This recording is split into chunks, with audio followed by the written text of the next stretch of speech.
Everyone, welcome to HP code genius YouTube channel. दोस्तों, आज हम HTML के फाइनल पार्ट को डिस्कस करेंगे। इसमें हमने ज़्यादातर टॉपिक्स को कवर करा है। अगर कोई टॉपिक मिस हो गया है तो आप हमें कमेंट सेक्शन में बता सकते हो। वीडियो से रिलेटेड अगर आपके कोई सजेशंस या फीडबैक हो तो आप हमें कमेंट सेक्शन में दे सकते हैं। तो चलिए डिस्कस करते हैं आज के हम अपने टॉपिक्स को। तो दोस्तों, आज हम टॉपिक में डिस्कस करेंगे HTML लिस्ट क्या होती हैं और HTML लिस्ट कितने प्रकार की होती हैं। जैसे कि लिस्ट की मैं बात करूं तो ऑर्डर लिस्ट होता है, अनऑर्डर लिस्ट होता है और डेफिनेशन लिस्ट होता है। जैसे कि हमें अपने प्रीवियस पार्ट में W3 स्कूल से हमने चीज़ों को कवर करा था, तो ये टॉपिक्स को आज हम W3 स्कूल से देखेंगे वन बाय वन। अगर आपको कोई डाउट या सजेशन हो तो आप हमें इस पर जरूर बताना हर टॉपिक वाइज। तो चलिए डिस्कस करते हैं हम HTML लिस्ट से। HTML लिस्ट बेसिकली क्या होता है, जब आपके पास डेटा होता है, आपको लिस्ट के फॉर्म में डेटा को शो करना होता है, तो आपके पास ऑप्शन आती है कि आप लिस्ट में कैसे शो करना चाहते हो। बुलेट के फॉर्म में शो करना चाहते हो, नंबर्स के फॉर्म में शो करना चाहते हो, या ऐसे ही शो करना चाहते हो।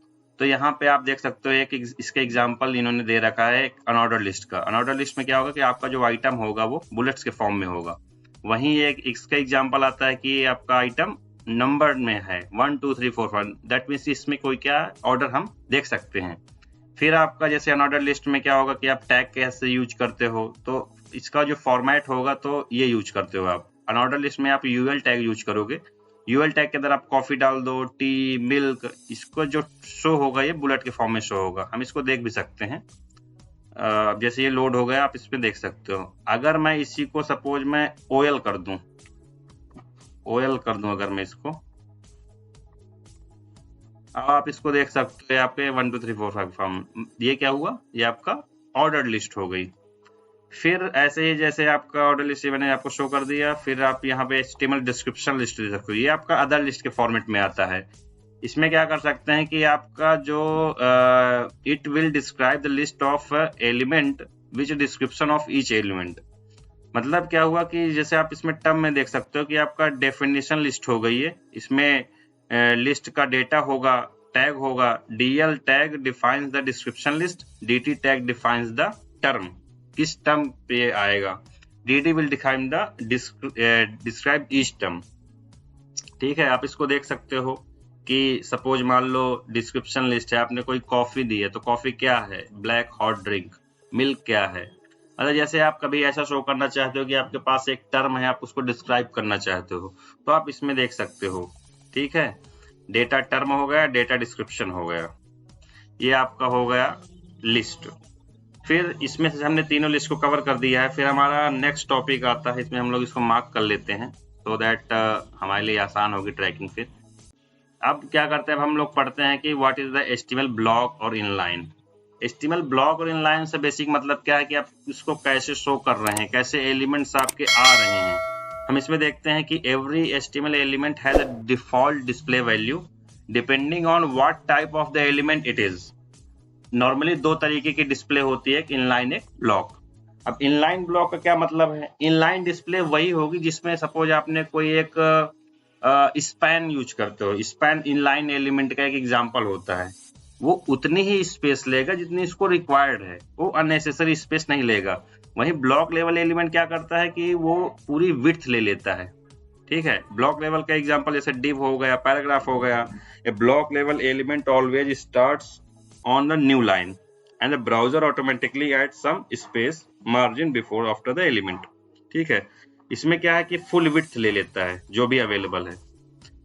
ये आप इसमें एग्जांपल में देख ही पा रहे हो कि paragraph element is a block level element, और इसमें देखो पूरी विड्थ ले रखा है, इसको जितनी जरूरत है कि नहीं इससे मतलब नहीं है। डिव भी यही चीज करता है। फिर हम देखते हैं कि इसका एग्जांपल भी इन्होंने शो कर रखा है। फिर इसमें कुछ एग्जांपल है जो आपके ब्लॉक लेवल एलिमेंट है, इन्होंने कुछ शो कर रखा है। DT, DL, footer, form, headings आपकी हो गई, हेडर हो गया, HR टैग हो गया, लिस्ट हो गया, मेन हो गया, नैव हो गया। इसमें लिस्ट है, आप इसको रेफर कर सकते हो। ठीक है, इनलाइन एलिमेंट जैसे मैंने बताया कि उतना ही स्पेस लेगा जितना इसको रिक्वायर्ड है। स्पैन में आप देख सकते हो, अगर मैं हेलो वर्ड लिखूंगा तो ये हेलो वर्ड के बराबर की ही स्पेस लेगा, उससे ज्यादा नहीं लेगा। यहाँ पे कुछ इनलाइन एलिमेंट के एग्जांपल्स दिए गए हैं, जैसे आप देख सकते हो एंकर टैग हो गया, ब्रेकिंग टैग हो गया, इटैलिक टैग हो गया, इमेज टैग हो गया, इनपुट टैग हो गया। कीबोर्ड टैग हो गया, ऐसे ही बहुत सारे टैग है जो आप इसको देख सकते हो। div एलिमेंट के बारे में जैसे बताया कि div एलिमेंट क्योंकि ये ब्लॉक लेवल एलिमेंट है, div ज्यादातर क्या होता है कि एक कंटेनर की तरह यूज होता है, ठीक है। अब div element has no required attribute but style, class, ID are the common when used together with css div element can be used to style block level element। आप देख सकते हो div के अंदर आप ये प्रॉपर्टीज को यूज कर सकते हो, ठीक है। अगर हम इसकी वो देखें तो कैसा दिख रहा है, ऐसा हमने इसको स्टाइल करा कि यहाँ पे बैकग्राउंड कलर ब्लैक है और कलर इसका वाइट है, पैडिंग हमने चारों तरफ से इसको 20 पिक्सल की दे रखी है, ठीक है। अभी हम क्या करते हैं, टैग को कुछ हम कम कर लेते हैं। अब हमारा नेक्स्ट टॉपिक जो आ रहा है, यहाँ पे हम उठा लेते हैं इस टॉपिक्स को। एक मिनट, थोड़ा इसको मैं छोड़िए।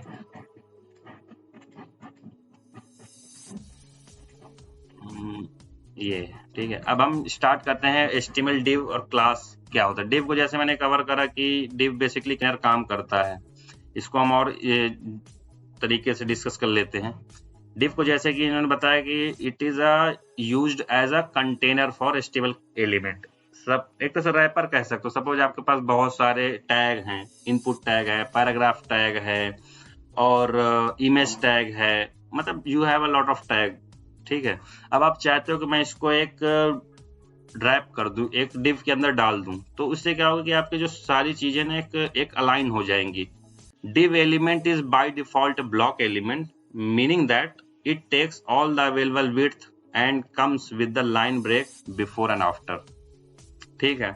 अब जैसे आप इसमें देख सकते हो कि सपोज यहाँ पर लॉरेन दे रखा है, इसने div में डाल दिया ये, ठीक है। तो अब इससे क्या होगा कि ये लाइन लिया, इसने क्या किया कि इसको नई लाइन में बनाने दे देगा, क्योंकि ये नई पूरी विड्थ लेगा, जो आपकी व्यू विड्थ है ना पूरी ले लेगा ये। फिर अब इसमें क्या होता है कि ये जो मैंने अभी जस्ट डिस्कस किया कि इसमें स्टाइल, क्लास, आईडी जो है कॉमन होते हैं, और क्योंकि ये एज अ कंटेनर काम करता था, ये जो पूरी स्टाइलिंग हो गई एज अ बॉक्स पूरी स्टाइलिंग लगाएगा ये, ठीक है। आप इसमें देख पा रहे हो। फिर इसमें क्या होता है, centre align A div element. If you have a div element that is 100% wide and you want a center align, it set the CSS margin property auto। फिर आपका आता है कि जैसे आप चाहते हो कि इसको सेंटर में करें, रिजल्ट आप देख सकते हो कि ये सेंटर में है, ठीक है, रिजल्ट आपके सामने है। फिर मल्टीपल div एलिमेंट हो गए, तो आप इनको कैसे हैंडल करोगे, you can have many div container on the same page, सही बात है।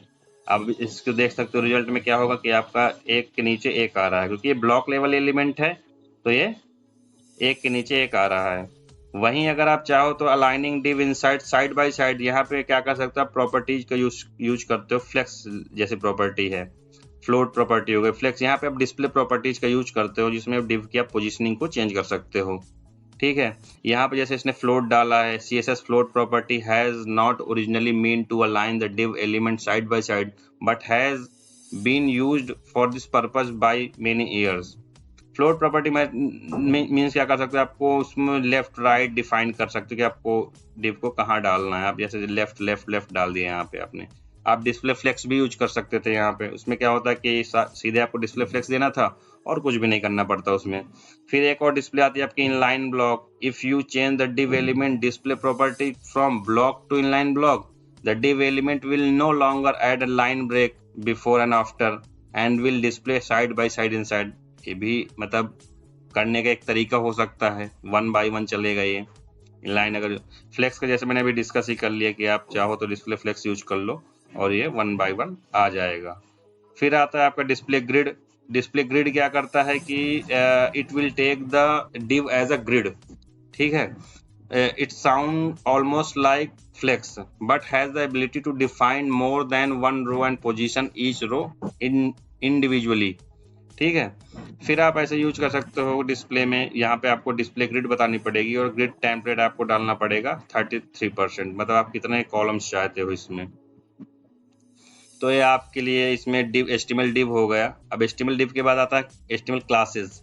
क्लासेस की अगर हम बात करें तो बेसिकली आप जब CSS लिखते हो तो आप डॉट से क्लास को रिप्रेजेंट करते हो, और क्लास लिखने का फायदा ये होता है कि आप किसी मतलब एक क्लास को मल्टीपल एलिमेंट में आप यूज कर सकते हो, ठीक है।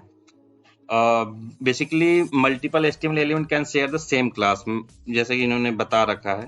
और फिर यूजिंग द HTML एट्रीब्यूट क्या कर सकते हैं हम, the class attribute is often used to point to the class name in the style sheet. It can also used by JavaScript to access the और manipulate the specific class name. Suppose आपने कोई यहाँ पे हम देखते हैं city की एक क्लास है, यहाँ पे इन्होंने क्या किया कि एक बैकग्राउंड कलर टोमेटो दिया और कलर दे दिया व्हाइट, मतलब इन्होंने कुछ स्टाइलिंग करी है, ठीक है।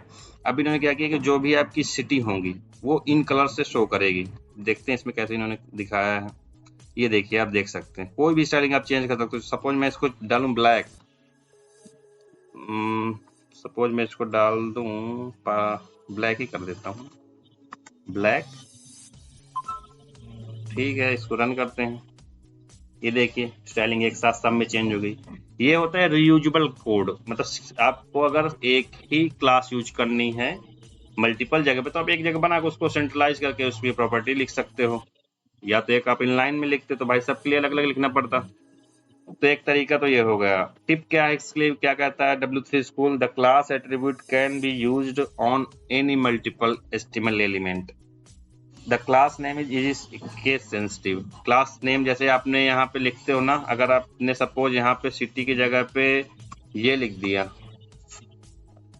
सपोज ये कैप लॉक ऑलरेडी लगा हुआ, सिटी मैंने ये लिख दिया, अब ये नहीं चलेगी प्रॉपर्टी, खत्म है प्रॉपर्टी, ये नहीं चलेगा।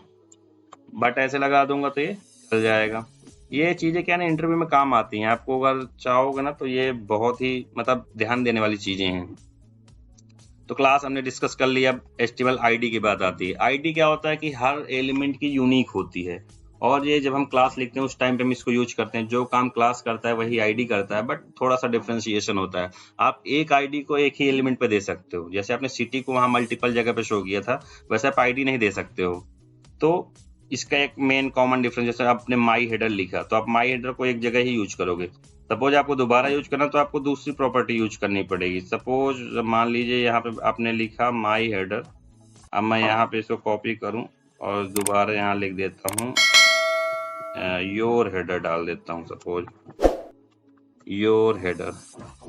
अब मुझे यहाँ पे नया बनाना पड़ा है प्रॉपर्टी, ये मैं कॉपी करूँ, यहाँ पे मैं यहाँ मैं डालूं हैश योर हेडर, ये डाला मैंने प्रॉपर्टी।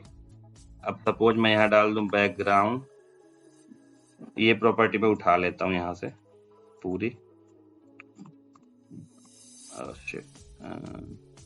कंट्रोल से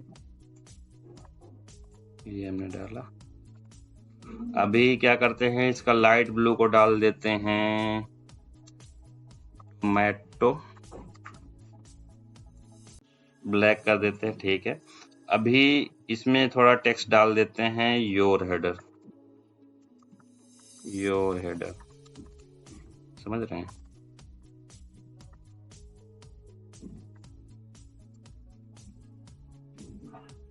ठीक है, अभी इसको ऐसे दिखा देते हैं, क्या ही फर्क पड़ता है इसमें। देखिए ये आ गया, तो ये हो गया आपका आईडी की। अगर आप सेम आईडी दोगे तो ये चलेगा नहीं, क्योंकि वो ऑलरेडी सेम ही चीज लेगा। ये वैसे इसमें लेना नहीं चाहिए था, एरर देता है, वो डिफाइन हो गया ना वैसे ही। फिर क्या कहता है, ID name is also case sensitive and the ID name must contain at least one character, can not start with a number and must not contain the white space. ये कुछ इसकी रिस्ट्रिक्शंस हैं, वो आपको ध्यान रखना चाहिए। अब डिफरेंस बिटवीन आईडी क्लास में क्या डिफरेंस है, class name can be used by multiple HTML elements while the ID name must only be used by one HTML element with in a page, जो मैंने अभी बताया आपको। फिर आता है आपका HTML bookmarks with ID and links. HTML bookmarks are used to allow the readers to jump to a specific part of the web page. Bookmarks क्या हो सकता है कि जैसे आपने कोई ये बना लिया कि आपको सपोज चैप्टर 4 पे जाना है, तो आप उससे जा सकते हो। First create the bookmark in the ID, आप जैसे इस पे जाते हो, ठीक है। अब सपोज आपने चैप्टर 4 पे जाना है, तो आप यहाँ पे क्या किया, आपने HRF में डाल दिया #C4 C10, ये आपके बुकमार्क्स हैं। सीधे आप चले गए चैप्टर 4 पे, फिर आप ऊपर गए चैप्टर 10 पे चले गए, तो ये बुकमार्क्स होते हैं। अंडरस्टूड। फिर आपकी प्रॉपर्टीज आती हैं यहाँ पे using the ID attribute in JavaScript. ID attribute कैसे जावास्क्रिप्ट में, जैसे जावास्क्रिप्ट में बहुत सारे फंक्शन होते हैं, गेट एलिमेंट बाय आईडी। इससे क्या होता है, आईडी की आप वैल्यू गेट कर सकते हो। यहाँ पे आप स्क्रिप्ट में देख पा रहे हो। अभी हम इसको डिस्कस करेंगे कि हम HTML में कैसे स्क्रिप्ट को लिख सकते हैं, या आगे हम डिस्कस करते हैं अभी। तो चैप्टर की समरी क्या है, एक बार हम समरी देख लेते हैं। The ID attribute used to specify the unique ID for HTML element। ये आपके इंटरव्यू में भी काम आ सकते हैं, तो इसको आप नोट डाउन कर सकते हो। The value of the ID attribute must be unique within a HTML element। ठीक है। The ID attribute is used by CSS and JavaScript to style select the specific element। The value of ID attribute is case sensitive। ठीक है। The ID attribute is also used to create the HTML bookmarks। HTML जैसे मतलब particular chapter में जाने के लिए आप कैसे कर सकते हो। ठीक है। फिर JavaScript can access an element with specific ID by get element by ID। ये JavaScript का एक फंक्शन होता है, उसको आपको यूज करना है और देखना है। फिर जैसे कुछ कवर करें हैं HTML div, इसको हम लोग मार्क कर लेते हैं। फिर आपका आता है HTML iframes। iframes क्या होते हैं, यूजुअली आप एक विंडो के अंदर दूसरी विंडो लगा सकते हो, दैट इज iframes। इसमें क्या है, iframe use to display the web page within a web page. ठीक है। अब जैसे क्या इसने iframe लगाया है ना, तो इसने iframe के थ्रू यहाँ पे दिखा रहा है एक के अंदर एक page. iframes tag specify the inline frames. An inline frame is used to embed the another document within a current HTML document। यहाँ पे आप देख सकते हो iframe कैसे यूज होता है। सिंटेक्स, iframe एक टैग यूज होता है जिसके अंदर आपको सोर्स का URL देना पड़ेगा और उसका आप डिस्क्रिप्शन दे सकते हो। यहाँ पे टिप्स क्या है इसकी कि it is good practice to always include the title attribute for the iframe। This is used by screen recorder readers to read out the what content of the iframe is consisting. फिर iframe की height width हम set कर सकते हैं, जैसे image की हम set कर सकते हैं, और उसमें स्टाइलिंग भी हम ऐड कर सकते हैं। वो क्या क्या हाइट विड्थ और स्टाइलिंग जो हो सकती है हम देख सकते हैं। यहाँ पे सपोज हम यहाँ पे देख रहे हैं, इन्होंने एक iframe में स्टाइलिंग कर दी है। फिर अभी हम देख रहे हैं इसमें कि आगे जाके iframe remove the border. By default the iframe has a border around it. To remove the border at style border, यहाँ पे आप हटा सकते हो बॉर्डर नाम। बाय डिफॉल्ट आपसे क्वेश्चन बन सकता है कि iframe में बॉर्डर होता है कि नहीं होता। यस। विद CSS आप क्या कर सकते हो कि आप साइज चेंज कर सकते हो, स्टाइल चेंज कर सकते हो, कलर चेंज कर सकते हो बॉर्डर का। और आप टारगेट iframe क्या होती है कि एक लिंक होती है, आप उसको ओपन करना होता है। The target attribute of the link must refer to the name attribute of the iframe। ठीक है, मतलब iframe में आपका टारगेट होता है ये। फिर यही चीज है कि चैप्टर समरी की अगर हम बात करें तो HTML iframe tag specify an inline frame. Source attribute define the URL of the page to embedded. Always include the title attribute for screen readers. Height and width attribute specify the size of the iframe and use the border none property to remove the border around the iframes। फिर हम अपना topic discuss करते हैं next वाला कि इसमें भैया JavaScript हम कैसे लगा सकते हैं। HTML जावास्क्रिप्ट क्या होती हैं। अगर हम HTML जावास्क्रिप्ट की बात करें तो देखिए जावास्क्रिप्ट लिखने के 3 तरीके होते हैं। पहला तरीका है कि हम जावास्क्रिप्ट इनलाइन लिख सकते हैं। मतलब जावास्क्रिप्ट 2 तरीके लिखी जा सकती है। तो आपका इंटरनल जावास्क्रिप्ट होती है, एक्सटर्नल जावास्क्रिप्ट होती है। इंटरनल जावास्क्रिप्ट का मतलब होगा कि भाई आप स्क्रिप्ट टैग का यूज करते हो, this is your internal JavaScript. External JavaScript का मतलब ये होगा कि आप जावास्क्रिप्ट क्या करोगे कि एक एक्सटर्नल फाइल बनाओगे, सपोज aman.js या rohan.js। ठीक है। अब उसको अपने में इंपोर्ट करोगे। स्क्रिप्ट src करके एक टैग आता है, उसमें आप उसको लगा सकते हो। तो अभी क्या हो, जावास्क्रिप्ट कैसे हम HTML में यूज करने वाले हैं। इसमें क्या होता है कि ये जैसे मैंने बताया कि स्क्रिप्ट टैग यूज होता है। script element either contain the script statement or it point to the external script file through the source attribute। Common uses for the JavaScript are image manipulation, form validation, dynamic changes of the content। ठीक है। और document dot get element by id method use होता है usually. JavaScript example अब document dot get element by class name भी use होता है, मतलब it depends on the requirement of the user कि हम उनको कैसे यूज कर सकते हैं। जैसे इन्होंने क्या किया है कि एक डेमो नाम की जो आईडी है उसके में ये हेलो जावास्क्रिप्ट लिखना चाहते हैं, ऐसे लिखेंगे। जैसे कि इन्होंने क्या किया, एक HTML की बॉडी है, इसके अंदर इन्होंने स्क्रिप्ट टैग डाला और इस आईडी को ये लोग चेंज कर रहे हैं इनर HTML के थ्रू। हेलो जावास्क्रिप्ट हो जाएगा। अब जैसे आप देख सकते हो यहाँ पे इन्होंने हेलो जावास्क्रिप्ट लिख दिया है। आप चाहो तो इसमें और चीजें चेंज कर सकते हो। इट मतलब ये आपके ऊपर डिपेंड करता है आप कैसे इसको कर सकते हो। फिर a test of the JavaScript क्या है, here are some examples of the what JavaScript can do. Text manipulation ये कर सकती है यहाँ पे, ठीक है। फिर JavaScript can also change the style of the element. यहाँ पे क्या कर सकते हो आप, document dot get element by ID, यहाँ पे आप स्टाइल प्रॉपर्टी यूज करो, यहाँ पे आप स्टाइलिंग कर सकते हो इसकी। फॉन्ट साइज 25 पिक्सल होगा, कलर इसका रेड डाल सकते हो, स्टाइल बैकग्राउंड कलर येलो। लिखने का थोड़ा नॉमेनक्लेचर में भी डिफरेंट हो, बट आप यहाँ पे स्टाइलिंग भी परफॉर्म कर सकते हो। JavaScript can also change the attribute भी आप चेंज कर सकते हो। Document dot get element by ID image, it's up to you कि आप इसमें क्या डालते हो। सोर्स डाल दो, पिक्चर की GIF है, इसको चेंज कर सकते हो। फिर HTML स्क्रिप्ट क्या, नो स्क्रिप्ट टैग क्या होगा। The HTML no script tag define that the alternate content to be displayed to the user that have displayed script in their browser or have a browser that does not support the scripts। ठीक है, sorry your browser does not support the, ये आप वैसे लगा सकते हो कि अगर आपका कोई ब्राउजर स्क्रिप्ट सपोर्ट नहीं करता, आप ये सबूत दे सकते हो। एक तरह कह सकते हो एरर हैंडलिंग आपने कर दी यहाँ पे कि अगर कोई चीज एक्सेस नहीं कर रही है तो उस केस में यूजर को क्या शो होगा, क्या वो देख पाएगा ऐसी चीजें।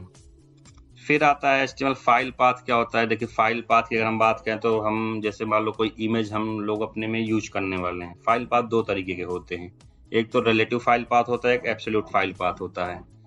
रिलेटिव फाइल पाथ की अगर हम बात करें तो क्या होता है, जैसे आपने क्या करते हो कि आपके फोल्ड, अभी मैं इसमें कोड में दिखा देता हूँ कि फाइल पाथ कैसे कैसे यूज होते हैं इसमें, तो आपके लिए काफी वो बेनिफिशियल। जैसे आप यहाँ पे पाथ देख सकते हो, ये picture.jpg पाथ हो गया, इमेज स्लैश हो गया। ये पाथ का क्या मतलब है, आप इनके डिस्क्रिप्शन में देखो। इस फाइल में क्या होगा, ये फाइल सेम फोल्डर में एग्जिस्ट करती है। ये फाइल क्या होगी, ये सेम फोल्डर में नहीं, बट इमेज नाम का एक फोल्डर है करंट फोल्डर में, वहां पे फाइल एग्जिस्ट करती है। अब इसमें क्या है कि ये रूट चेंज हो गया है, कि मतलब ये क्या है कि the picture.jpg file is located in the images folder at the root of the current web. अब इसमें क्या हो रहा है कि एक फोल्डर और ऊपर एग्जिस्ट कर रही है, ये हमने पाथ होते हैं, ठीक है।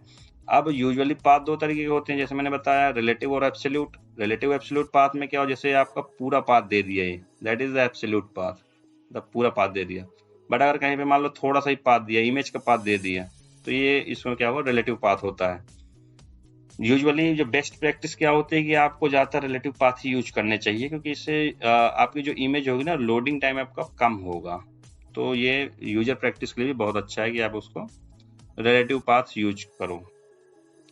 फिर आपका नेक्स्ट आता है कि भाई HTML हेड क्या होता है। जैसे कि आप स्ट्रक्चर देखते हो HTML का, तो यहाँ पे स्ट्रक्चर में आपको दिखता है, यहाँ पे आपको स्ट्रक्चर मिलेगा, आपको डॉक टाइप, जो आपको वर्जन बताता है। HTML आपकी मेन बॉडी हो गई, फिर आपका आता है ये हेड, फिर आपकी ये बॉडी आती है। तो हम इसके बारे में डिस्कस करने वाले कि हेड में क्या क्या चीजें इंक्लूडेड होती हैं।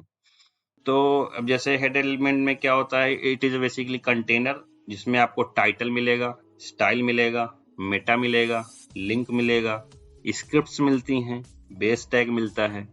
हेड एलिमेंट क्या करता है कि basically it contains the Meta data and place between the HTML and tag, जो मैंने अभी दिखाया आपको। Meta data typically define the document title, character set, style, scripts, other matter data. ठीक है, टाइटल एलिमेंट क्या होता है कि सपोज जो आपका टैब होता है उसका टाइटल क्या होगा, वो टाइटल एलिमेंट बताता है, आप इसको देख सकते हो। स्टाइल एलिमेंट क्या होगा कि आपको जब कभी भी इंटरनल स्टाइलिंग करनी हो तो आप स्टाइल एलिमेंट को यूज करते हो हेड के अंदर। फिर आपको क्या होता है, लिंक क्या होता है, सपोज आपको CSS इंपोर्ट करनी है, एक्सटर्नल CSS लगाना चाहते हो, तो आप लिंक REL यूज कर सकते हो एक्सटर्नल स्टाइल शीट के लिए, ठीक है। फिर ये आपका होगा इंटरनल एक्सटर्नल स्टाइल शीट को यूज करने के लिए। लिंक यूजुअली एक्सटर्नल किसी की, मतलब हमें एक्सटर्नल कोई CSS यूज करनी है, उस चीज के लिए भी लिंक यूज कर सकते हैं हम। फिर आपका मेटा क्या होता है, meta event element is typically use to specify the character set, page description, keywords, authors of the document. ये बेसिकली जब सर्च इंजन ऑप्टिमाइजेशन को आप अचीव करते हो, उसमें ये टैग बहुत ज्यादा जरूरी होते हैं। यहाँ पे आप कौन सा टाइप यूज करने वाले हो, कीवर्ड्स क्या होंगे, और डिस्क्रिप्शंस क्या होगी, ये सब चीज़ आप डिफाइन कर सकते हो मेटा टैग के अंदर। फिर setting the view port, view port भी क्या होता है कि आप एक टैग डालते हो यहाँ पे व्यू पोर्ट डिफाइन कर सकते हो।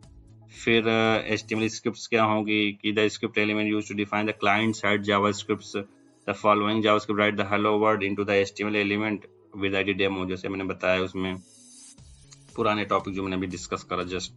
बेस एलिमेंट क्या होता है कि base element specify the base URL and the target for the all relative URL in the page.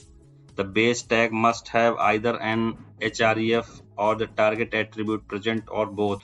They can only be one single base element in a document. आप इसमें देख सकते हो बेस में इन्होंने क्या URL दे रखा है और इसको टारगेट ब्लैंक देगा ताकि नए चैप्टर में खुले वो। फिर ये आप इस समरी को देख सकते हो, वीडियो पॉज करके आप समरी इसको पढ़ सकते हो। और हम अपने नेक्स्ट टॉपिक की ओर मूव करते हैं। नेक्स्ट टॉपिक हमारा क्या है कि भाई अब हमारा ये HTML लेआउट क्या होता है और रिस्पॉन्सिवनेस क्या होती है। अगर मैं HTML लेआउट की बात करूं तो लेआउट बेसिकली हम इसमें एक एग्जांपल से समझ सकते हैं। आप जैसे इसमें देखो, ये आपका हेडर है, मतलब ये आपका नैव बार है, ये आपका साइड बार है, ये आपका मेन बॉडी है, दिस इज आपका फूटर। ठीक है, आप इसमें देख सकते हो यहाँ पे इन्होंने बना रखा है कि मतलब बहुत सारे सिमेंटिक टूल होती हैं, टैग होते हैं, उसमें आप देख सकते हो हेडर आ गया, नैव बार आ गया, सेक्शन हो गया आपका, क्या क्या चीजें, this is your main body, section and article. Side means आपको कभी कभी ऐड वगैरह आप इसमें साइड में दिखाते हो। फूटर जो ये मतलब नीचे का एरिया जहाँ पे आप अपनी चीज़ों को डिफाइन कर सकते हो फूटर में कि भाई ये क्या है कि डॉक्यूमेंट और सेक्शन किसी चीज़ की भी हो सकती है फूटर। फिर टेक्निक्स क्या क्या यूज करते हो, there are 4 different techniques to create the multi column layout. Each techniques has its pros and cons, हम जानते ही हैं। CSS फ्रेमवर्क हो गया, फ्लोट प्रॉपर्टी हो गई, फ्लेक्स बॉक्स हो गया, ग्रिड टेक्निक्स हो गई। फ्रेमवर्क में हम W3 स्कूल या बूटस्ट्रैप को यूज कर सकते हैं। फ्लोट लेआउट में क्या होता है कि it is common to do entire web layout using the CSS float property. Float is easy to learn. You just need to remember how the float and clear properties work. अब इसका disadvantage क्या होता है कि floating element are tied to the document flow which may harm the flexibility. Okay, फिर आप जा सकते हो फ्लेक्स लेआउट। हमने जैसे बोला कि भाई इसमें फ्लेक्स लेआउट को आप यूज कर सकते हो ensure that the element behave predictably when the page layout must accommodate the different screen size. मतलब it is more related to your responsiveness behaviour of your website, right. मतलब हर screen width पे आपकी site कैसी दिखेगी वो आप यहाँ पे देख सकते हो। फिर आपका आता है रिस्पॉन्सिवनेस। रिस्पॉन्सिवनेस बेसिकली क्या होगा कि इट डिफाइन कि सपोज आपके पास मोबाइल डिवाइस है, टैबलेट है, लैपटॉप है, तो किस डिवाइस पे कैसा दिखेगा। तो आप रिस्पॉन्सिव को कह सकते हो कि आपका वेब में जो है ना ब्रेक नहीं हो रहा है, वो डेस्कटॉप में भी बढ़िया चल रहा है और मोबाइल डिवाइस में भी सही दिख रहा है। Responsiveness web design is about to creating the web page that looks good on all the devices. आप यहाँ पे देख सकते हो। Responsive web design will automatically adjust for the different screen sizes. Viewport आप यहाँ पे देख लो, यहाँ पे आप लैपटॉप देख सकते हो, टैबलेट, और यहाँ पे मोबाइल्स में ये सही दिख रहा है। What is the responsive web design? Responsive web design is about the HTML, CSS automatically resize, hide, shrink, and enlarge the website to make it looks good on all the devices. आप इसमें view port वगैरह set कर सकते हो। Media query भी आप use कर सकते हो। यूजुअली मीडिया क्वेरी हमें अवॉइड करनी चाहिए, बट अगर जरूरी है तो हम मीडिया क्वेरी की हेल्प से हम रिस्पॉन्सिवनेस को अचीव कर सकते हैं। ज़्यादातर हमें we should prefer the column structure, तो हमें हर व्यू पोर्ट पे हमें उसको मैनेज नहीं करना पड़ेगा। तो ये हमारा हो गया रिस्पॉन्सिवनेस थिंग्स। फिर एक हमारा लास्ट टॉपिक आता है, वैसे HTML काफ़ी वाइड है, काफ़ी चीज़ें हैं, बट जो मोस्ट इंपॉर्टेंट थिंग्स जो हमें इंटरव्यू में ज़्यादा काम आती हैं वो टॉपिक के हिसाब से अगर हम देखें तो सिमेंटिक एलिमेंट्स क्या होते हैं। क्या होगा कि ये सिमेंटिक मीन्स किसी चीज़ का कोई मतलब हो, मतलब the word has a element has a meaning. A semantic element clearly describes its meaning to both the browser and the developers. For example, semantic tag जैसे form, table, article, it clearly defines the content. Whereas अगर non semantic की बात करें तो div and span both are the content, nothing but a content. इससे कोई meaning का पता नहीं चल रहा। तो these are the example of the non semantic element. Semantic element की अगर हम लिस्ट की बात करें तो यहाँ पे आप देख सकते हो, these are the list of the semantic elements. यहाँ आप देख सकते हो हेडर, नैव, सेक्शन, आर्टिकल, असाइड, फूटर, ये चीजें हैं जो आप इसमें देख सकते हो। फिर आपका सेक्शन आता है। सेक्शन क्या है? The section define the section document account. इसमें हर चैप्टर के बारे में बता रहे हैं कि हम इसमें क्या क्या रख सकते हैं। Chapter, introduction, new term, section में क्या क्या चीजें आएंगी, इन्होंने एग्जाम्पल शो किया है। फिर आर्टिकल हो गया। Article element specific, independent, self content content होता है इसमें। और an article should make sense on its own and it should be possible to distribute independently from the rest of the website। ये चीजें हो गई। फिर आपका आता है nesting article in the section हो गया, वाइस वर्सा हो गया। Article element specify the independent and self content, ठीक है। Section element define the section of the document. Can we use the definition to decide how to nest those elements? Basically no, we cannot decide. So you will find the HTML pages with the section element containing the article elements and article element containing the section element. HTML header element क्या होता है? Header basically element represent the container of the introductory content or set of the navigational link. A header element typically contains a logo, icon, authorship information, one more heading elements. These are the examples of the headers. फिर footer is also same. It defines the footer of the document or the section. It is typically contain the authorship information, copyright information, contact information, site map, back to top links, related documents, and so on.